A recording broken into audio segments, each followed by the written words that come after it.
Hello, this is Eric, and as you know, Hollywood ruins everything. After Disney released Robin Hood, but still during the time that Disney's animation department was having a tough time, they greenlit another film based on a book. I suppose they didn't know how to do much else at the time. Unlike Robin Hood, though, which seemed to know what it wanted to do, and crafted a perfectly good story, this film is a bit derivative. Although it received good reviews at the time, to me it doesn't look like Disney. It looks like a budget studio trying to copy Disney. Let's take a look at that. What did this film lack that other Disney movies were able to succeed at? What can we learn from The Rescuers?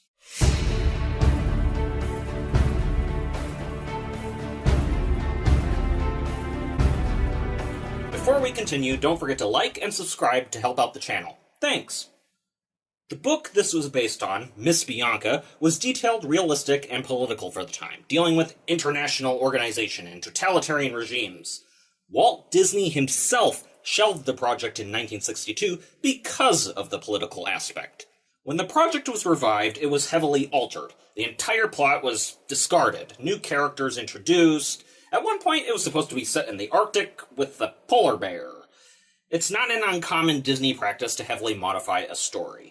Peter Pan was a very dark story before it was reinvented. The stories taken from the Brothers Grimm often ended in the characters' deaths. The Little Mermaid, for example, got turned into sea foam. In this case, though, removing the political portion and the messages it gives takes an important part of the story out. And knowing that helps us to understand part of why the movie is unsatisfying. It has no unifying message. While I like Disney characters in general, and the world building too, Disney movies largely get by on theme and spectacle. The spectacle comes with the musicals and the fun bits.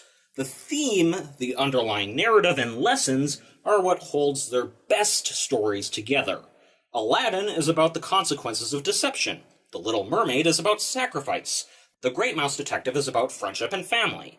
When the characters learn lessons, it's about these themes. When other characters cause problems, it involves these themes. In previous reviews like The Frog Princess, I wonder why the tone of those movies is all over the place. And the message they're trying to give doesn't really fit.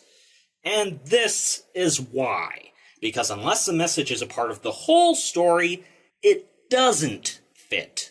But Disney does seem to recognize that they need a message. It's just sometimes they don't realize why.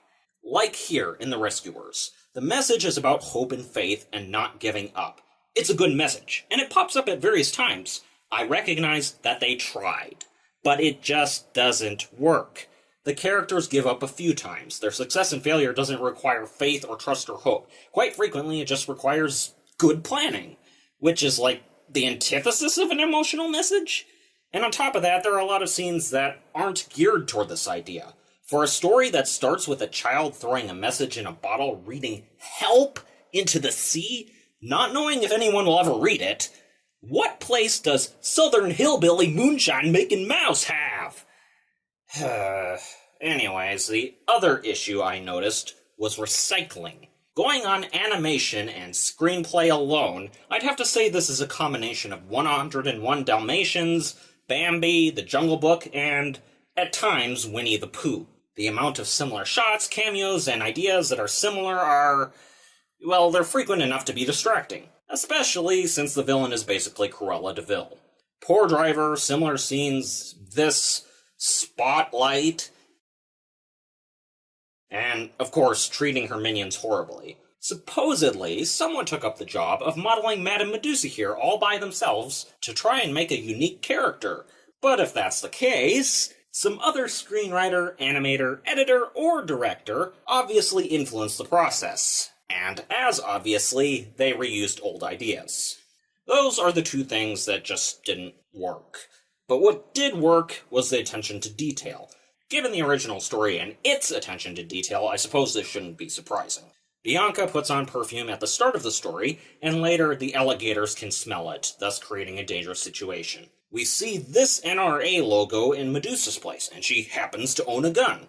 Little things like that can foreshadow future elements and give information to the audience. It's a nice touch, and these details can actually make the movie better on rewatching it. Overall, a solid movie, but not fantastic. I actually hear the sequel is better. We'll see about that. In January. Next week, as it's Christmas, we'll be taking a look at the Santa Claus. So, while there are other things that could be learned from the Rescuers, that's enough for today. I'll leave you to see it for yourself. If you have seen it, what did you think? Please let us know in the comments below. Don't forget to like, subscribe, and hit the bell button to receive notifications whenever we put out a new video, and have a Merry Christmas.